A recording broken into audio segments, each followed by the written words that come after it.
creating a company is almost like having a child. So it's sort of like, how do you say your child should not have food? So once you have the company, you have to feed it and nurse it, even if it ruins you? Yeah. I think when I was, I don't know, 5 or 6 or something, I thought I was insane. It was just strange. Because it was clear that other people did not, their mind wasn't exploding with ideas. It was like, and strange. I don't think you'd necessarily want to be me. It's very hard to turn it off. It's like a never-ending explosion. All the time. You've said that this has been the toughest year for you, the most sort of taxing year for you. Like, why? 22 hours a day, or like what? How many hours? Just working, so 7 days a week, sleeping in the factory. I worked in the paint shop, general assembly, body shop. Do you ever worry about yourself imploding? Like it's just too much? Absolutely. No one should put this many hours into work. This is not good. And people should not work this hard. They should not do this. It's very painful. Painful in what sense? It hurts my brain and my heart. So this is not recommended for anyone. I just did it because if I didn't do it, then good chance Tesla would die. I mean, Tesla really faced a severe threat of death due to the Model 3 production ramp. Essentially, the company was bleeding money like crazy, and just if we didn't solve these problems in a very short period of time, we would die. And it was extremely difficult to solve them. How close to death did you come? Within single-digit weeks.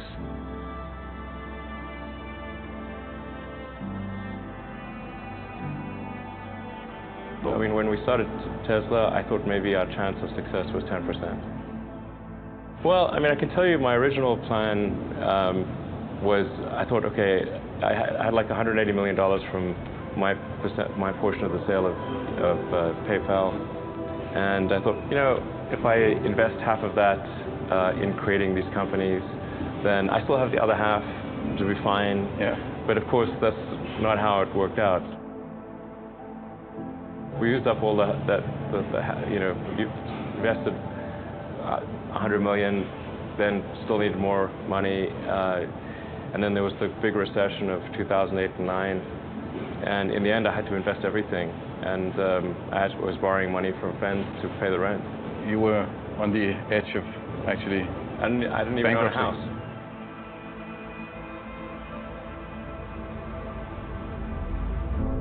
I didn't think it would be easy. Like I said, I thought they would probably fail. But you know, like creating a company is almost like having a child. So it's sort of like, how do you say your child should not have food? So once you have the company, you have to feed it and nurse it and take care of it, even if it ruins you. Yeah.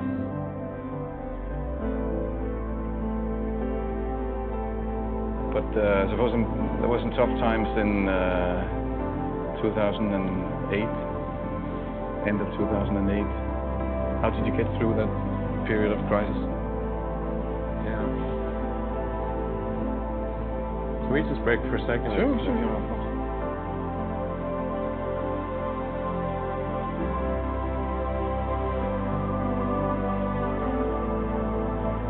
I think that probably they shouldn't want to be. You?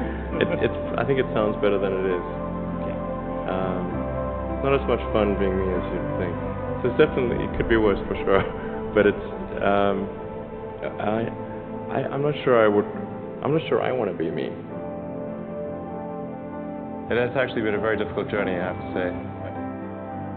My priority right now is to try to add some more management bench strength to Tesla in particular, so that I can take a vacation. You know, in the last 12 years, I've only tried to take a week off twice. The first time I took a week off, the Orbital Sciences rocket exploded, and Richard Branson's rocket exploded in that same week. second time I took a week off, my rocket exploded. The lesson here is don't take a week off. Well, when my brother and I were starting our first company, instead of getting an apartment, we just rented a small office and we slept on the couch. And we showered at the YMCA, and we're so hot up we had just one computer. So the website was up during the day, and I was coding at night, 7 days a week, all the time. And I sort of briefly had a girlfriend in that period, and in order to be with me, she had to sleep in the office. So work hard, like I mean, every waking hour. That's the thing I would say, particularly if you're starting a company. Trying to build a company and have it succeed is like eating glass and staring into the abyss. I mean, what tends to happen is it's sort of quite exciting for the first several months of starting a company, and then reality sets in. Things don't go as well as planned. Customers aren't signing up. The technology or the product isn't working as well as you thought. And then that can sometimes be compounded by a recession, and it can be very, very painful for several years. When you had that third failure in a row, did you think, I need to pack this in? Never. Why not? I don't ever give up. I mean, I'd have to be dead or completely incapacitated. You know, there are American heroes who don't like this idea. Neil Armstrong, Gene Cernan have both testified against commercial spaceflight in the way that you're developing it, and I wonder what you think of that. I was very sad to see that, because those guys are, those guys are heroes of mine, so it's really tough. You know, I wish they would come and visit and see the hardware that we're doing here. And I think that would change their mind. They inspired you to do this, didn't they?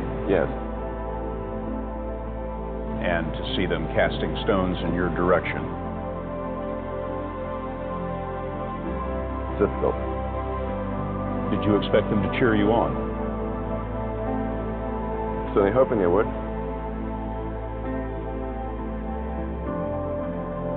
But there are a lot of negative things in the world. There's a lot of terrible things that are happening all over the world, all the time.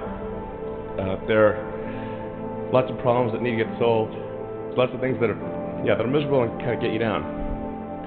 But life cannot just be about solving one miserable problem after another. That can't be the only thing. There need to be things that inspire you, that make you glad to wake up in the morning and be part of humanity. That's why we did this.